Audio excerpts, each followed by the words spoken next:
Some so-called urban explorers call it the Everest of urban exploring. It is like the top one that many of them want to get to.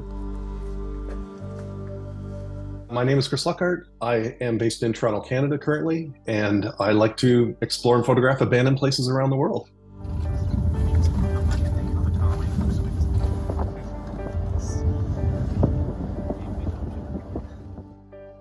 Out in the middle of the Kazakhstan desert is the Baikonur Cosmodrome, and that's where the space shuttles are located.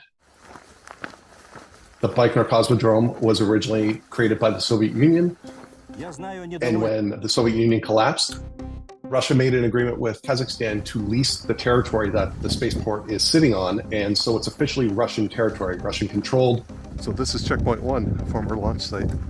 The site is patrolled by armed military. They're part of the Russian Space Force, Aerospace Force.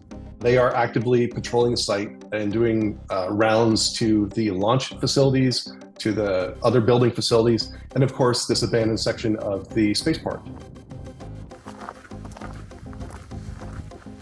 I started doing heavy workouts because the actual trip at its core for both times requires a 50-mile round-trip hike. Depending on who you're with and the speed that you can go, it's a 12 to 15-hour hike to get into the place. So you need to carry everything on a hiking backpack, all of your camera gear, all of your rations, clothing that you might need, and everything else, essentially. There are some trails that are available, old service trails that would go out to former launch sites that are now decayed and abandoned, and just to maintain some of the infrastructure around there. So we stayed on those, but a lot of it was walking on the tundra. So it's a desert environment. And to avoid being seen by the military, it's wise to do it at night. We arrived, got through all that debris field, climbed over a couple fences, and then we went around the building and ensured nobody was there because the patrols were checking somewhat infrequently, but they were still checking. There were reports of other explorers being caught while doing the hike back, doing the hike in. When they were inside the building, they were caught because the soldiers would come in and check. It's better to not be caught, obviously. We crawled through a window on the main floor. Got a little lost in the offices, but eventually made it into the open area where the space shuttles are sitting.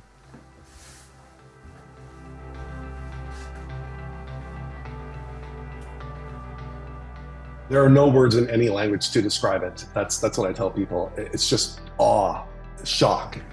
These ships look small in some of the photos, and even in my photos from certain perspectives, because many people will take the photo from the upper levels of the building looking down, so they look tiny, but up close, it's a full-size space shuttle.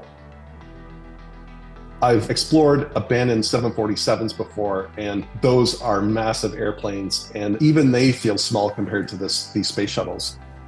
Even the mock-up, the engineering mock-up, it's a full-scale mock-up, and the wings are massive. I stand under it, and there's so much distance between me and the tips of the wings. Just the sheer size of them is overwhelming, and just too much sensory input in a sense. The original manufacturers of the space shuttles did a tour of the building in September 2021 and said it was at imminent risk of collapse at any time. So, of course, I went a year later in it and explored, keeping all this in mind and climbing up on the catwalks that are rusty and kind of not really solid anymore, and just wondering what I was doing up there. But I wanted to document it for space enthusiasts for the future, because we don't really know what's going to happen to these shuttles. The politics around them are tricky. They're actually owned by a Kazakhstan businessman now, but he doesn't have access to the spaceport. And there's a debate and conflict between him and the Russian authorities who run the spaceport. So people want the shuttles to be saved, especially the one that was almost finished, because of its historical prominence in the space exploration community and in the history of it.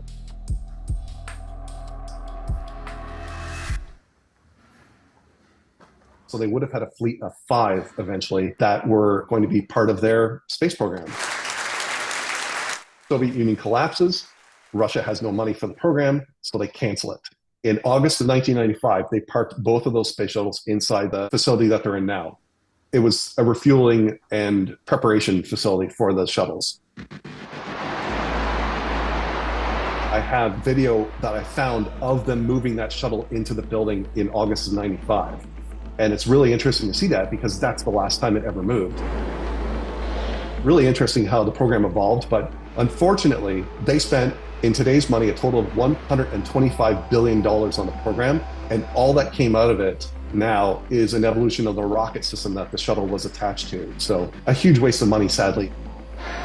All the work of all those engineers and scientists generally went nowhere. Василий Николаевич, привет! That's the sad coda of the whole story.